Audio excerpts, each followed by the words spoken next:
Shalom. Jumpa lagi bersama saya, Evangelis Putri, dalam acara Renungan 5 Menit bersama Bapak Gembala Ade Sugeng Wiguno. Mari kita siapkan hati kita untuk firman Tuhan kali ini. Oke, Assalamualaikum rekan-rekan semuanya. Jumpa lagi dengan saya. Dan pada pagi hari ini ya, ini hari ulang tahun saya. Thank you banget buat rekan-rekan semua yang udah ngucapin dan mendoakan di Facebook, di WA, di Instagram. Thank you banget buat semuanya. Nggak mungkin saya ucapkan satu persatu, tapi nggak apa-apa saya ucapkan beberapa ya. Pertama-tama tentunya buat Bapak E ya, Dokter P, dan juga Dokter Gigi L. Saya ucapkan terima kasih udah menyupport saya selama ini di pelayanan saya ini. Saya tahu ini pelayanan yang mahal, tapi ya saya mengucap syukur berkat Anda semuanya saya masih bisa tetap go on ya di pelayanan yang mahal ini. Tapi nggak apa-apa, saya percaya Bapak Yahweh dalam nama Tuhan Yeshua HaMashiach, Tuhan dan Juru Selamat kita, memberkati Anda. Dan di tahun 2023 ini saya percaya banget Anda bagian dari pelayanan kami, maka Anda juga memiliki janji Tuhan atas pelayanan kami, yaitu ini adalah tahun upgrade, bukan tahun downgrade. Ini adalah tahun upgrade, tahun di mana Bapak Yahweh dalam nama Tuhan Yeshua HaMashiach, Juru Selamat kita, berjanji akan menjadi gembala yang baik ya. Lemparkanlah kekhawatiranmu kepada Bapak Yahweh, karena Dia yang memelihara kamu. Haleluya, amin. Oke rekan-rekan semuanya, hari ini saya ingin share sedikit apa yang saya alami 3 tahun terakhir. Karena 3 tahun terakhir adalah tahun yang sangat berat ya. 3 tahun terakhir ada pandemi, yang tentunya juga ada banyak perubahan yang terjadi ya. Dari kami yang bisa melayani dengan jemaat yang beribadah di tempat ya, sampai banyak juga jemaat yang memisahkan diri. Karena apa? Karena banyaklah halangan, rintangan yang mereka lalui, tapi tetap berkomunikasi dengan kami. Bahkan ada yang udah dapat pekerjaan ya, kami mengucap syukur ya, dapat pekerjaan di luar pulau. Bahkan ada juga yang sudah jadi PNS. Dimana dulu sebelum pandemi orang ini ya, Simba ini paling sering ya mengeluh ya, bukan mengeluh sebenarnya ya, curhat aja bahwa dia ini beda ya dengan jemaat yang lain dan dengan teman-teman yang lain yang di multi level, keluar negeri setahun bisa 4 kali dan lain-lain ya. Tapi kenapa dia PNS? Nah rekan-rekan, dia kerja di kelurahan ya, atau saya lupa kecamatan atau kelurahan ya. Tapi yang jelas pada waktu pandemi menerpa, justru rekan-rekan yang agen asuransi, teman-teman yang agen travel, teman-teman yang multi level, semuanya terdampak ya, imbasnya yang negatif. Tapi justru karena beliau PNS yang nggak ada dampaknya, kayak biasa aja kerja, nggak mungkin dipecat juga, dan ada berkat yang cukup untuk keluarganya sehari-hari ya. Jadi benar-benar luar biasa Bapak Yahweh ya. Kalau dia yang mengatakan bahwa kalau kita percaya kepada Bapak Yahweh, maka Bapak Yahweh akan menentukan langkah-langkah ya yang kita ambil ya. Jadi benar-benar ada yang seolah-olah awalnya itu kok beda ya, kok gue paling nggak enak ya berkatnya dibandingkan teman-teman yang lain, yang multi level, yang agen ini, agen itu. Tapi justru pada waktu pandemi menerpa, justru income dia paling aman ya. Ya nggak apa-apa, Anda tahu siapa Anda, Bapak Yahweh memberkati Anda ya. Tetap terus berpegang pada nama Bapak Yahweh, Besem Yeshua HaMashiach. Karena sekarang ya terbukti ya, yang dulu saya ucapkan berulang-ulang, Pak Ketua Sinode ucapkan berulang-ulang ya, bahwa nama Tuhannya umat Nasrani yang benar adalah Yahweh. Nah sekarang udah terbukti ya, bahkan hamba-hamba Tuhan di luar negeri pun udah mulai sekarang ya menyanyikan lagu yang hot banget ya, Yahweh, Rafa, dan lain-lain itu ya. Anda tahulah di Instagram, TikTok lagunya ngetop banget, yang artinya apa? Konfirmasi. Dan juga bahkan ada ya hamba-hamba Tuhan yang sekarang di YouTube, di Facebook ya, di TikTok, di Instagram, itu mereka bercerita ya bahwa di DNA kita pun ada nama Yahweh ya, nama Tuhan kita ya. Jadi rekan-rekan tetaplah kuat dalam iman, karena Anda nggak sia-sia kok. Yang ada imannya dalam Bapak Yahweh nggak sia-sia, dan nama Yahweh memang nama Tuhan yang benar. Karena udah terbuka ya. Justru sekarang aneh kalau ada orang yang masih ngotot ya bahwa nama Tuhan itu dia mau dipanggil apa aja. Enggak. Firman Tuhan berkata apa? Akulah Yahweh dan aku tidak membagi kemuliaanku kepada yang lain ya. Jadi benar-benar rekan-rekan, hari ini saya mau share apa yang saya alami 3 tahun terakhir ya. Salah satunya teman-teman adalah suatu kejadian waktu saya berkunjung ya ke rumah seorang hamba Tuhan senior. Maka ini yang muda-muda jangan remehkan orang-orang yang lebih senior ya. Saya pergi ke rumah seorang hamba Tuhan yang lebih senior, dan di situ ada seorang remaja wanita yang lagi carmuk ya, lagi caper cari perhatian ya. Dan dia tanya hal yang goblok-goblok ya teman-teman. Menurut saya Tapi ini saya pelajari ya. Dia tanya sama hamba Tuhan senior itu, Om, marah itu dosa enggak? Menurut Anda, marah itu dosa enggak?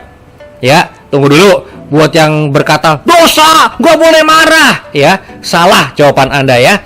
Nah, yang saya mau hari ini sharingkan adalah apa? Hamba Tuhan senior itu berkata apa? Oh, marah yang nggak boleh. Pinter ya. Nggak bilang dosa, nggak bilang nggak dosa. Tapi dia bilang marah yang nggak boleh, apalagi marah-marah ya. Beda loh marah sama marah-marah. Oke. Nah rekan-rekan, setelah itu baru ya beliau bicara sama saya setelah remaja itu pergi ya, pulang. Dia bilang, lah namanya juga remaja putri, mungkin nggak punya figur bapak atau nggak punya figur ibu. Makanya ya cari perhatian, ya kasih perhatian toh. Nah itu saya belajar banyak ya. Kalau ada orang yang cari perhatian caper-caper ya teman-teman ya, peres-peres ya, nggak apa-apa.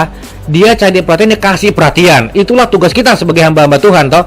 Kalau ada yang cari perhatian, ya kasih perhatian ya. Yang penting tahu batasan ya, yang kebablasan. Tapi rekan-rekan yang saya pelajari adalah apa? Itulah bedanya hamba Tuhan muda dengan hamba Tuhan senior. Di mana bedanya? Dia paham. Dia penuh kasih karunia ya. Jadi kalau ada orang yang jengkelin, Om, marah-marah itu boleh apa enggak? Dosa enggak tuh marah? Ya rekan-rekan, ya udah cari perhatian, udah tahu cari perhatian, ya dikasih perhatian. Ya itulah bedanya ya. Kalau hamba Tuhan muda seperti saya mungkin jengkel ya. Apa sih, goblok banget sih lo? Mungkin gitu ya. Bego banget sih, nanya nggak mutu. Tapi dia beda. Ya, hamba Tuhan itu berkata apa? Oh, marah ya enggak boleh tuh, apalagi kalau marah-marah ya. Betul, nah, rekan-rekan. Nah, hari ini saya mau bahas ya dikit. Pertama, saya belajar dari hamba Tuhan lebih senior ya, untuk penuh kasih karunia, full of grace. Udah tahu ada orang cari perhatian, ya kasih perhatian lah ya. Nah, tapi soal marah-marah itu boleh atau enggak ya, atau lebih tepatnya marah boleh atau enggak? Ya, saya mau menyampaikan firman Tuhan yang saya ambilkan dari surat Efesus 4 ayat 26 ILT 3 berkata, marahlah, tapi janganlah berdosa. Janganlah biarkan matahari terbenam dalam kemarahanmu. Oke, jadi teman-teman, buat Anda yang boleh nggak marah? Boleh. Ya, kenapa nggak boleh? Firman Tuhan berkatalah, marahlah. Boleh marah. Kalau yang perlu marah, boleh marah. Karena marah itu emosi. Marah, takut, sedih, teman-teman, bahagia, geli, ya itu kan emosi semua. Bapak Yahweh memberikan emosi itu buat kita. Jadi kalau Bapak Yahweh memberikan, boleh marah nggak? Boleh marah. Boleh ketawa? Boleh ketawa. Boleh geli? Boleh geli. Boleh takut? Boleh takut. Boleh cemas? Boleh juga cemas. Tapi teman-teman, yang penting di sini apa? Jangan berlarut-larut dalam kemarahan kita. Jangan sampai pertama berbuat dosa kalau kita marah ya. Jadi beda ya, marah dengan dosa itu beda. Boleh marah tapi nggak boleh berbuat dosa. Kalau gara-gara marah kita sampai berbuat dosa, misalnya bunuh orang gara-gara marah, nggak boleh ya. Ada banyak loh orang yang marah lalu bunuh orang, marah lalu berbuat hal yang aneh-aneh gitu ya, yang enggak.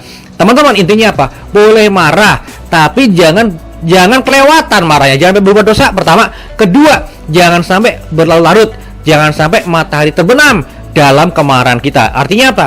Jangan lama-lama kalau marah seperlunya aja.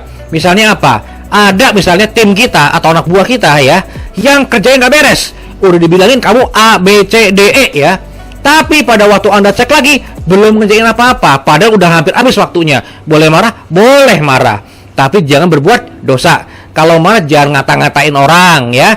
Jangan juga kita, ya itu, jangan membuli orang waktu kita marah, jangan. Tapi ya udah marah seperlunya aja. Kalau marah, kalau saya di rehearse dulu. Apa ya di rehearse ya?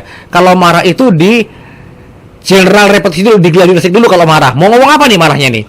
Terutama kalau saya ini orang yang sungkanan sama orang lain, terutama yang lebih tua atau yang lebih tinggi jabatan daripada saya, nggak bisa marah saya. Makanya itu kalau mau marah, kalau saya ngerti ini harus marah nih, di rehearse dulu marahnya, didesain, dirancang dulu marahnya ya. Jadi teman-teman, pertama itu jangan sampai kita berbuat dosa. Kedua, jangan sampai berlarut-larut. Tapi intinya boleh marah apa enggak? Boleh marah. Bahkan saya sudah menjelaskan ya, boleh cemburu nggak? Boleh cemburu. Siapa bilang nggak boleh cemburu? Yang di firman Tuhan di perjanjian baru dikatakan nggak boleh cemburu, itu adalah salah terjemahan. Saya udah pernah bahas sebelumnya ya. Tapi intinya boleh cemburu nggak? Boleh cemburu. Kalau nggak boleh cemburu, maka yang paling dosa adalah Bapak Yahweh. Karena apa? Karena dikatakan bahwa Bapak Yahweh adalah Elohim yang pencemburu ya rekan-rekan ya. Nah bedanya apa tuh? Di perjanjian baru salah terjemahan seharusnya dituliskan tidak boleh iri ya, bukan cemburu. nggak boleh jealous ya teman-teman ya. Jealous, iri sama yang lain ya. Nggak boleh jealous, tapi boleh cemburu. Boleh cemburu. Kalau nggak boleh cemburu, maka Bapak Yahweh paling salah, paling berdosa. Karena apa? Karena dia adalah Elohim yang pencemburu. Intinya rekan-rekan semuanya, nggak apa-apa.